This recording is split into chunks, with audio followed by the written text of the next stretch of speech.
किसी सदन में पहुंचाने का काम करती है, तो ये तो हमारे लिए सबके लिए सौभाग्य की बात है।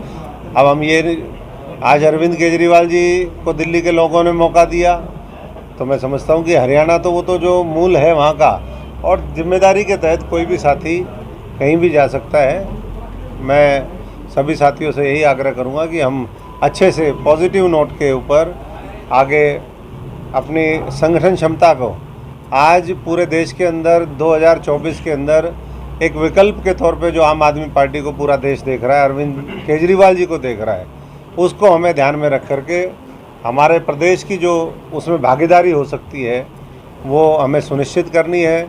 इस देश को नंबर 1 बनाने का जो संकल्प है उस लक्ष्य के साथ आगे बढ़ना है, और मैं समझता हूँ कि उसके लिए हरियाणा अब तैयार है। धीरे धीरे वो चीज़ देखने में भी आ जाएगी। अभी तो संगठन बना है, तो बहुत कुछ कहने की आवश्यकता मैं नहीं समझता हूँ, क्योंकि आम आदमी ने कहने से ज़्यादा करके दिखाया है।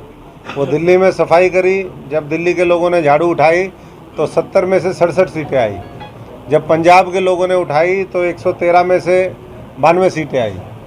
तो साफ संकेत है कि हरियाणा में भी बदलाव आएगा और 2024 में आएगा। और 24 से पहले जो अब बाई इलेक्शन अम्बाला का आ गया है, मैं समझता हूँ उसमें भी पूरे दमखम के साथ आम आदमी पार्टी चुनावी मैदान में उतरेगी। सर, पंजाब की तरह हरियाणा में पार्टी चेहरे पे चुनाव लड़ेगी या चुनाव चिन्ह पे चुनाव लड़ेगी? देखिए, दोनों महत्वपूर्ण होते हैं। चुनाव चिन्ह तो महत्वपूर्ण है ही है। पार्टी की विचारधारा, पार्टी के नीति कार्यक्रम, पार्टी का जो एक मॉडल है, जिस तरीके से हमने पेश किया पूरे दुनिया के अंदर वो मॉडल सराहा गया। अच्छे स्कूल बना करके दिए, अच्छे अस्पताल बनाए, वहाँ पर लोगों को रोज़गार दिया। उस बावजूद इसके कि हमारी सारी शक्तियाँ वो केंद्र सरकार ने एलजी के माध्यम से छीनने का काम किया। पिछले 8-9 वर्ष का आप इतिहास उठा करके देखो, उसके बावजूद भी बेहतरीन काम किए। और मैं समझता हूँ कि अब आने वाले समय में हम फिर करके दिखाएंगे कि किस तरीके से जब प्रदेश कोई जिम्मेदारी देता है आम आदमी पार्टी को, तो आम आदमी पार्टी किस तरीके से उसको करके दिखाती है। हरियाणा में कहीं समझौता भी आपका होगा या फिर? देखिए, आम आदमी पार्टी, मुझे नहीं लगता कि समझौते की आवश्यकता पड़ेगी। और समझौता किन से? हरियाणा जलाने वालों से, भ्रष्ट लोगों से, हरियाणा को पीछे ले जाने वालों से, उनसे कोई समझौता हो ही नहीं सकता। ये नई वैकल्पिक व्यवस्था खड़ी करने का है, जिसमें जो देश को आगे ले जा सके, जो एक परिवार की बात ना करे, जो किसी व्यक्ति विशेष की बात ना करे, किसी जाति और धर्म विशेष की बात ना करे, किसी क्षेत्र विशेष की बात ना करे, जो सबको लेकर के सर्वांगीण विकास की बात करे, उस सोच को हम आगे लेकर के जाएंगे। और मैं समझता हूँ कि वो समय आ गया। हरियाणा में कोई बड़ी बात नहीं। बड़े बड़े जो अपने आप को ये कहते हैं कि हम धुरंधर हैं और कई कई पीढ़ियों से हैं, हो सकता है कोई गन्ने के जूस वाला किसी का गंडा पाड़ दे। यही मामला दिखेगा, जैसे आपने देखा पंजाब के अंदर कि एक मोबाइल वाले ने जो है पूर्व मुख्यमंत्री को हरा दिया। तो मुझे लगता है कि ऐसा ही परिवर्तन इस हरियाणा के अंदर देखने को मिलेगा। उसके लिए सिर्फ हमें लोगों के बीच में जाना है, लोग तैयार हैं। आम आदमी पार्टी पिछले 5-10 साल में मोहल्ला क्लिनिक और स्कूल, ये 2 ही मुद्दों पे अपना ध्यान केंद्रित रखे हुए, इससे आगे नहीं बढ़ पाई। नहीं, इससे आगे भी बढ़ पाई। हम तो देश की बात करते हैं, लेकिन देश जब महान होगा जब उसके नौजवान, उसके बच्चे वो पढ़े लिखे होंगे। ये देश तब आगे बढ़ेगा जब स्वास्थ्य की सेवाएं बेहतर होंगी, अगर हम उसी में यहाँ का किसान मजबूत होगा। आज भी जो केंद्र की सरकार ने 3 कृषि काले कानून वापस लिए, उसके बाद जो एमएसपी का वायदा था, आज भी वो वायदा का वायदा है। स्वामीनाथन कहीं रिपोर्ट लागू नहीं हुई। तो हर एक वर्ग को किस तरीके से राहत और ताकत दे सकें। और धीरे धीरे बीजेपी के तो सारे मॉडल फेल हो रहे हैं। अब पहले 2000 का नोट लेकर के आए, अब 2000 का नोट बंद कर दिया। तो इनकी इकोनॉमिक्स किसी के समझ में ही नहीं आ रही। जिस बात को ये कहते हैं कि इससे काला धन खत्म होगा, उसको छोटे नोट को बड़े में परिवर्तन किया, अब बड़े को छोटे में कर दिया। तो जिस तरीके का ये गड़बड़ झाला है, कुछ लोगों की मदद करके देश को लूटने की साजिश है, वो अब धीरे धीरे लोगों को बहुत बढ़िया तरीके से समझ में आई है। आज सीएम का जनसंवाद है महेंद्रगढ़ में और गांव में सीएम को घेर रखा है लोगों ने, जोरदार विरोध कर रहे हैं। देखिए, ये तो एक गांव ने घेरा है, जिस दिन पूरा हरियाणा निकल जाएगा एक साथ घेरेगा तब क्या होगा। तो सरकार तो घिरी पड़ी है, उसको घेरने वाले चाहिए। अभी सांठगांठ की राजनीति चल रही है हरियाणा में। सांठगांठ की राजनीति करने वालों ने 9 साल में जिसके ऊपर भ्रष्टाचार के आरोप थे उनको जेल में डालने का काम नहीं किया। जो जेल में जाने चाहिए थे उन्होंने विपक्ष की आवाज़ मजबूती से नहीं निभाई। वो तो सरकार शेरो शायरी खेल रहे हैं। भ्रष्टाचार के असली मुद्दे आम आदमी पार्टी आने वाले समय में अब उठाने का काम करेगी, एक्सपोज करेगी इस नेक्सस को भी, और इस हरियाणा को बचा करके हम लोगों को एक बेहतर आने वाले समय में सरकार दें, बेहतर नेतृत्व दें। इसके लिए पूरी आम आदमी पार्टी लग चुकी है। तो मुख्यमंत्री ने कहा था कि फ्री फ्री बांटने वालों को सबक सिखा दो, खैरिका में जनसंवाद में सबक सिखाया तो अभी लोगों ने कर्नाटक में सिखाया, जालंधर में सिखाया, अभी आने वाले जो और 4-5 चुनाव होंगे उसमें सिखाएंगे, और ये लोकसभा का बाई इलेक्शन हो जाएगा तो अम्बाला वाले हरियाणा में सिखाएंगे। तो सबक तो सिखाने का काम कर रहे हैं धीरे धीरे।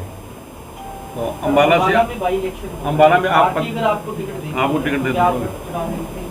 देखिए, वैसे तो ये पार्टी का विशेषाधिकार होता है। पार्टी की जो सर्वोच्च कमेटियाँ होती है, इलेक्शन कमेटी, आम आदमी पार्टी में पीएसी, उसका निर्णय होता है।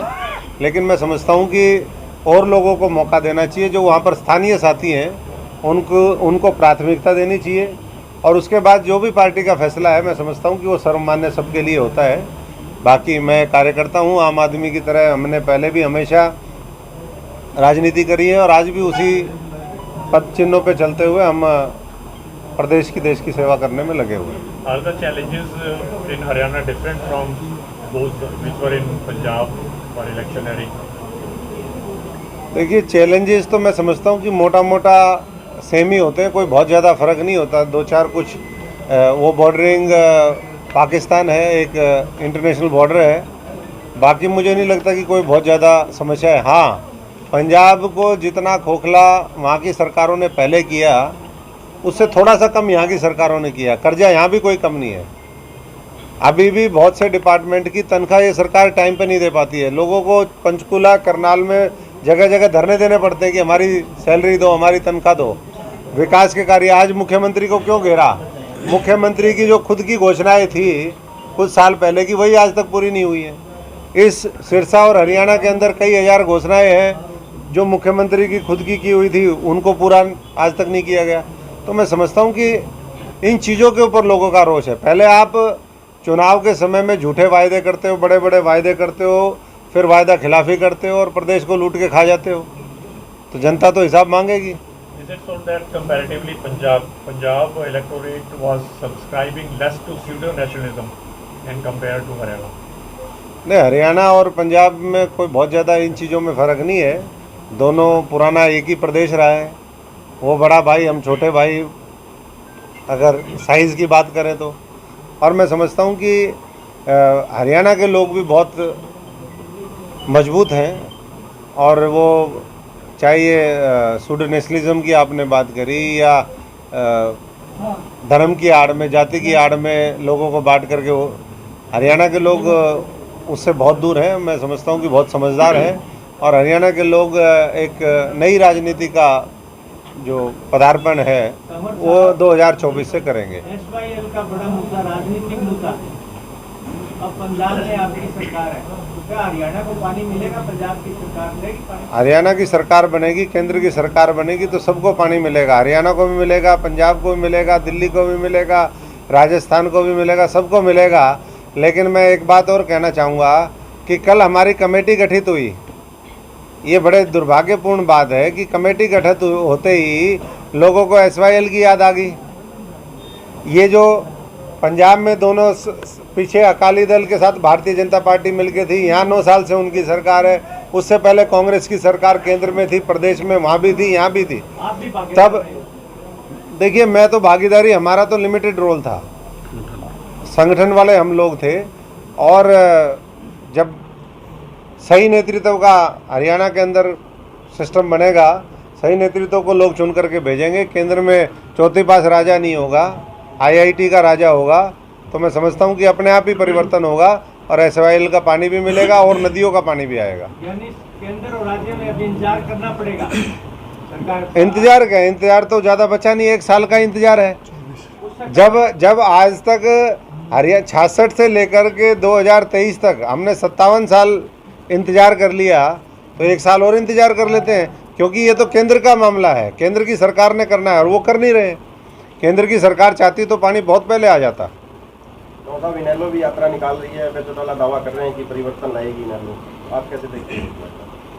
देखिए, हमारी तो शुभकामनाएं हैं सबको कि परिवर्तन के लिए जो भी यात्रा लेकर के निकले वो अच्छी बात है, लेकिन परिवर्तन जो है झाड़ू से ही आएगा, सफाई झाड़ू से ही होगी। चश्मे तो हमारे सबके पास पहले से ही हैं।